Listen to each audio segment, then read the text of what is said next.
Hey lovers, welcome back to my channel. We have a new episode of The Bachelor, episode 2. And so I am here with another review.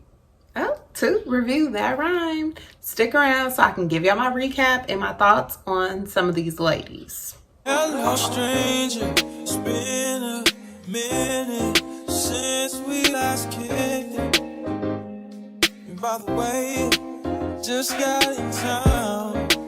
Mic check 1 2 1 2, y'all. I did not have my mic on in the intro, but here we are. Hopefully you guys can hear me clearer now. All right, so episode 2 of The Bachelor started off. Okay, I feel like they have a theme going where they're starting each episode with a fast forward, and then we're gonna rewind back to what the episode actually is. All right, so episode 2 started off with one of the sisters, Lauren, having a fit. She ended up throwing a cake, and I was like, oh, is she mad like he didn't acknowledge her birthday? That was my first guess, but it turned out to be something completely different, which we will get into later once they actually divulge what all of that was about. Anyway, there were 22 women who moved into the mansion. Jesse talked to the women, let them know that there would be 2 group dates and 1 one-on-one. The sisters, Allison and Lauren, talked about how they did date the same guy before in the past, which I'm like, oh, okay, so this is clearly y'all's vibe. Okay, if that's what you guys are here for, then that's what you guys are here for.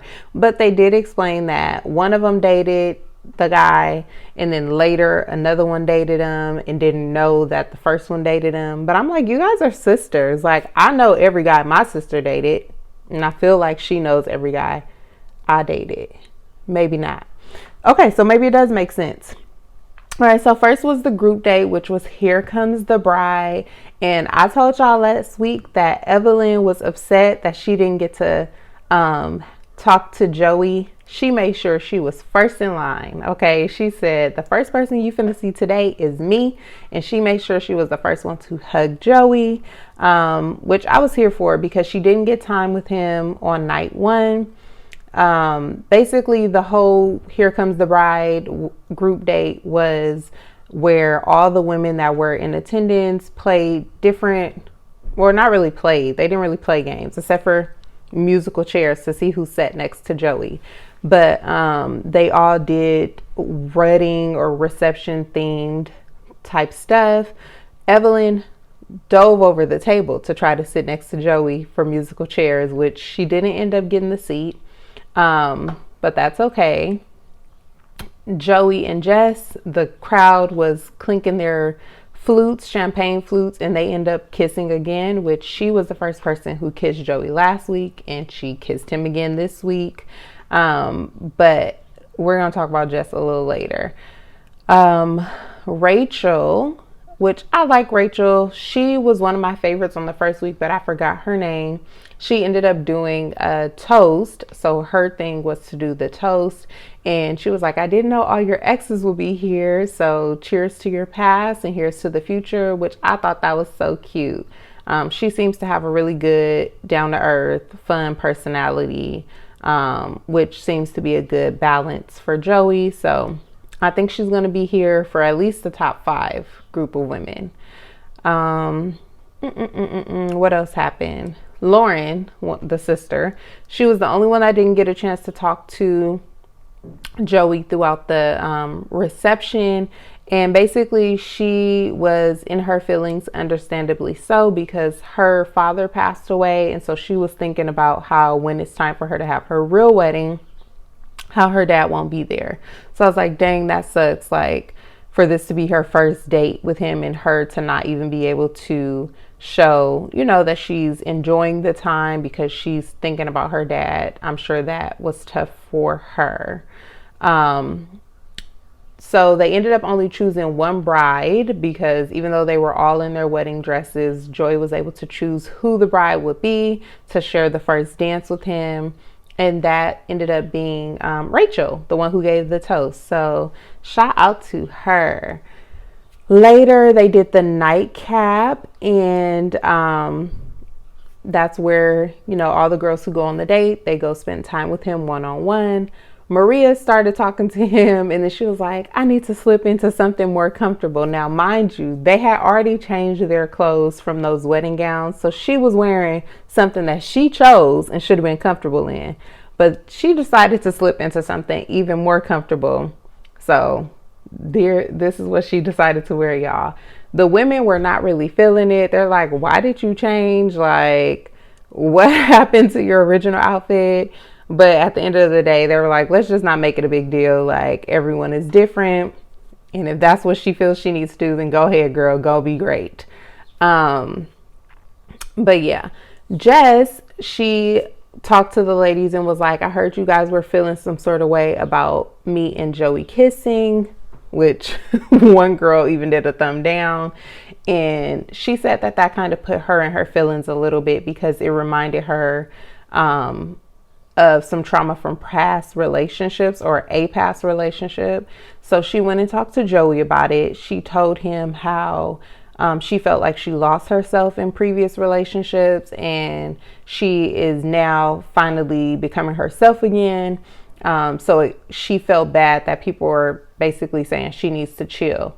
So let me rewind back to what I said about just last week. I'ma just say maybe she just was doing the most last week because she was nervous. And so I understand, sometimes people have to have a little drink to take the nerves away. So I don't know if she was drinking last week, but it just was definitely giving doing too much. And so I kind of felt bad for her this week when she said people are always telling her she needs to chill. So girl, I'm gonna give it another week so we can see what your true personality is. But yeah, Lauren, she spoke with Joey and explained why she was MIA during the reception group date. And so he was very empathetic or sympathetic with that. And overall, he gave Jess the group date rose. So we know she is safe and we will see more of her next week. Next up was a one-on-one date with Daisy. I said last week that she is in my top 2. Her and Joey went on a helicopter and they were so cute together. They ended up going to the Beach Life Ranch Festival and he said he felt like he was on a date with his girlfriend, which is a good sign. They have a clear, natural chemistry. She basically told her that she was transitioning from some sort of sales. Did she say software sales? Yeah, software sales to working on her nonprofit. And then it was kind of loud. They ended up seeing some guy named Bahamas perform. I have never heard of Bahamas, but while he was performing, he did sound good. And it was cute because they were able to dance on stage next to him while he was performing. Later at the nightcap of their date, Joey asked her more about her nonprofit and what made her start the nonprofit. And she was able to let him know about how she went deaf some years back. And then she ended up actually having more than just going deaf. She had Lyme disease. So she lost weight, lost hair, hearing loss. And I'm sure there were some other things, but that's what I picked up. And he, again, very empathetic. And I like that. Like, he seems very in tune with being able to connect with other people and really taking it in and not judging them. So that was basically their date. She ended up getting a rose and she is still in my top 2. I think overall she's just really a sweetheart. Next up was another group date and they had Bachelor boot camp, which they brought back 2 girls from previous seasons, Jubilee and my girl Demi. I do love Demi. Demi is crazy as all outdoors, but Demi is so funny and cute. Basically, what they were doing, flipping tires, push-ups, jumping jacks, all the things that I'll be like, okay, y'all, I'll see y'all back at the mansion because I don't want to do none of that. Or like, I'll just be the water girl. But they were so cute. The overall thing was like a paintball where they had to guard the hearts. And I think they were saying it's like guard Joey's heart. And then it was the pink team versus the blue team. All in all, the blue team won, and the girl holding the trophy, I think she's the one who got the first point, and then another girl, maybe Medina, got the second point. But that was a cute little date for them, not for me. I would have been like, I'll be waiting in the car. And yeah, so even though the blue team won, he only chose one girl to spend the evening with him, and it ended up being Edwina. Is that her name? Yes, Edwina got selected for the nightcap date, and she was able to let him know how it was growing up in an African household, and basically she felt like she wasn't able to be vulnerable and always felt the pressure to succeed. And just, being able to expose him to different cultures as far as how it was growing up, as I believe she said she's Liberian. She ended up getting a rose too. So Joey was handing out roses left and right. And last night, I feel like rightfully so, because everyone who got a rose was deserving of it based on what I could see. All right, so back at the mansion, like I said, the blue team won, and Medina was saying how she felt away because she was like, well, I'm 31 and I don't have time to waste, and I was on the winning team, so she felt she should have been able to spend time with him. Maria and I'm sure some of the other ladies felt away because they're like, well, most of us are older than Joey and we all want time with him. So Maria, she went and spoke to some of the other ladies about it, and it got back to Medina, and then basically they just had, Medina and Maria had a little moment where the following day where they kind of confronted that situation. And I feel like for now it's water under the bridge or dust under a rug, but I do feel like they're going to circle back to it later, which, we'll get to that when they get to that. Last but not least was the cocktail party. And during the cocktail party, there's a girl named Lexi who she said how she has all this, experience when it comes to painting, and she was a cute fun time. She ended up painting this picture of Joey where she clearly has a funny personality. Back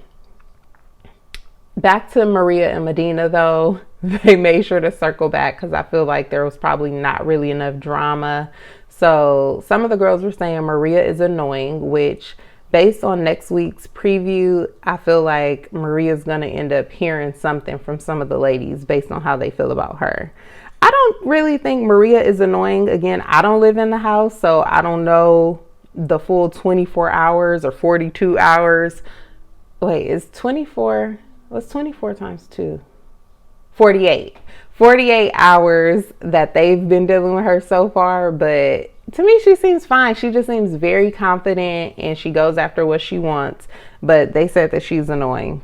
Evelyn, back to Evelyn, she was able to get even more time with him. She made him a jacket, and it was like eat, sleep, tennis, repeat, because she pays attention to details and know that he loves tennis. So I thought that was super sweet for her to make that jacket for him. Lauren, since she didn't participate in the group date earlier, she wanted to do a redo of the reception, but she was basically getting upset because she noticed how all the other women were getting time with him during the cocktail party, and she turned on brat mode. Like, I don't even want to talk to him anymore. He's talking to all the other women, and she was in her feelings. So she took it upon herself to say she was leaving the show. Joey went and talked to her, and basically she let him know, like, yeah, this isn't working for me. And she told him, like, I don't even want to talk to you, and that she was leaving the show. But they brought out a cake, and she's like, oh, here's the cake. This was the cake that she was mad about earlier, where I thought it was her birthday. But basically, she got mad because she said it's not even red velvet, and she had already decided to go home. So there was that. All right, so with the rose ceremony, Rachel got the first rose at the rose ceremony. Sydney got the final rose, and 3 women went home. 1, 2, 3. These ladies went home, and I didn't know anything about them, so I'm not mad that they are no longer on the show. That is my recap of episode 2. I hope you guys enjoyed it. If so, make sure you subscribe to my channel, like this video, share it with a friend, and I will see you guys next week for episode 3's recap.